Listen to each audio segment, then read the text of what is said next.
And we're going to read from verse 1.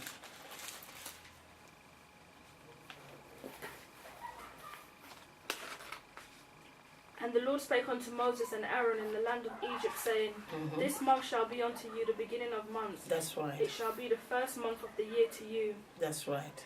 Speak ye unto all the congregation of Israel, saying, In the 10th day of this month they shall take to them every man a lamb according to the house of their fathers, a lamb for an house. And if the household be too little for the lamb, let him and his neighbour next unto his house take it according to the number of the souls. Every man according to his eating shall make you your count for the lamb. Your lamb shall be without blemish, a male of the first year. You shall take it out from the sheep or from the goats. That's right. So here we see that the Lord is giving them the beginning of months. Now there are two beginnings in the biblical calendar. Now the month of Nisan or Haviv is the month which is commanded and was given to be the beginning of months. Underline months. Because a lot of people are confused with Rosh Hashanah and this one. Because people, the Jews get their new year in what? In September on Rosh Hashanah. Are you getting me? So this would have confused you. So this one is the beginning of months, even though the new year begins in Tishri. Tishri is September. That's when we have the beginning of what? Of the year. The months are to be numbered from the month of this Exodus, this time of the Passover. So that's Nisan is the first month, while Tishri is the 7th month. And the 7th month is now the Rosh Hashanah. The 7th month is the beginning of their year. Have you got this? It comes a bit, months and year is completely different. This is the beginning of their months. And then Rosh Hashanah, which is in Tishri, is the beginning of their year. And that beginning of the year commemorates the trumpets, which has not been, yes. So if it's the beginning of the month, the Nisan, is that just 1 month? No, the beginning of their months. Months, every month. Yeah, but the Lord put the 7th month, Tishri, as the beginning of their year. But the beginning of months. So they count their months from Nisan Haviv. And then in the 7th month is the beginning of their year. Remember, he always works in sevens. So his ways are not our ways. So we cannot have a static calendar like you see this pagan Gregorian. You're so used to the Gregorian ones. That's why you think that the beginning of months is the beginning of the year. But to him it's different. And Yeshua was born around Tishri, the day between the date of atonement. And that's why I think the Gregorian also, they put their pagan end of the year towards the birth of Christ. You get me? Because he was born before the year ended, the biblical year, God's year ended in Rosh Hashanah.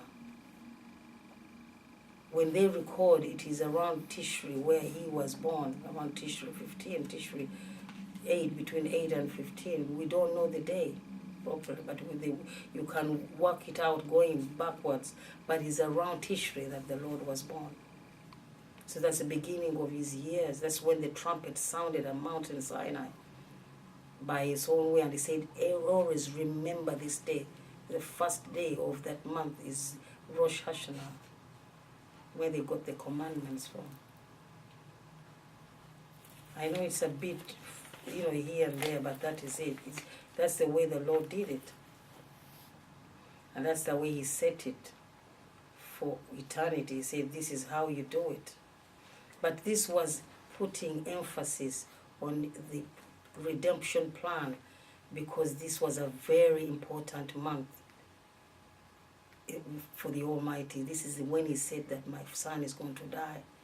I always ask you, can you give your son to be the eyes plucked out, cut you in pieces? You can't do that. But the Lord made these shadows.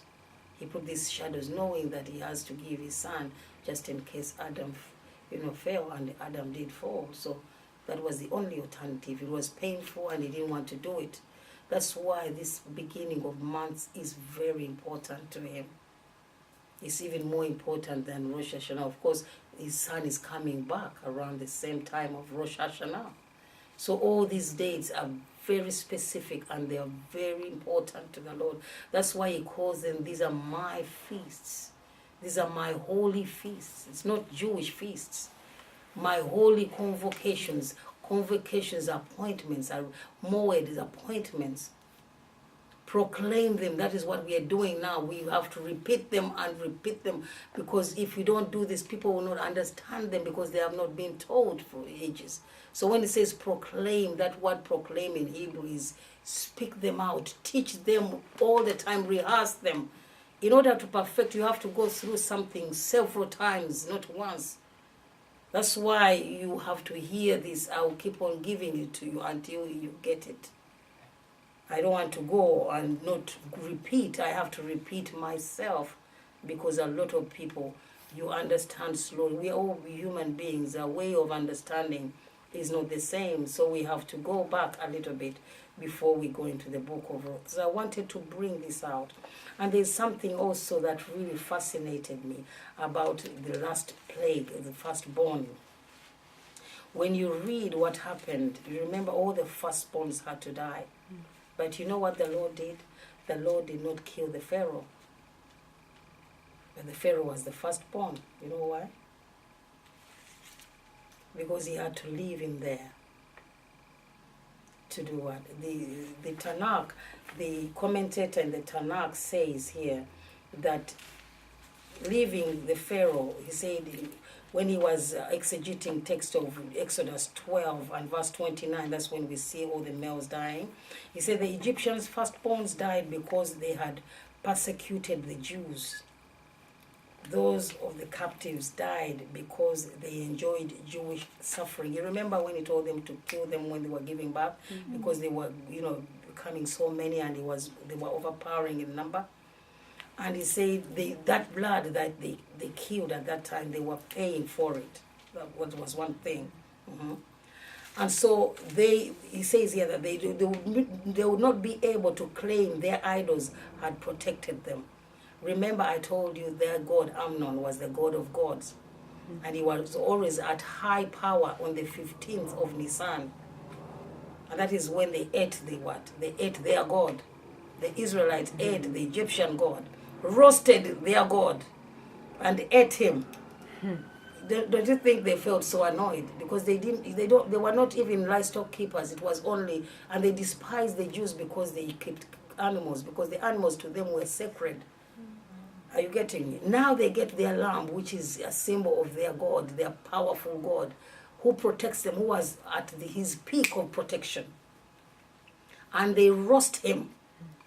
And they even take the blood and put on their doorposts. They were looking at it. Can you imagine when you worship something and you see somebody slaughter your God, and then like if I get somebody's Buddha, the little thing with the stomach, the big tummy, and you walk into an Indian shop or something and you get their elephant or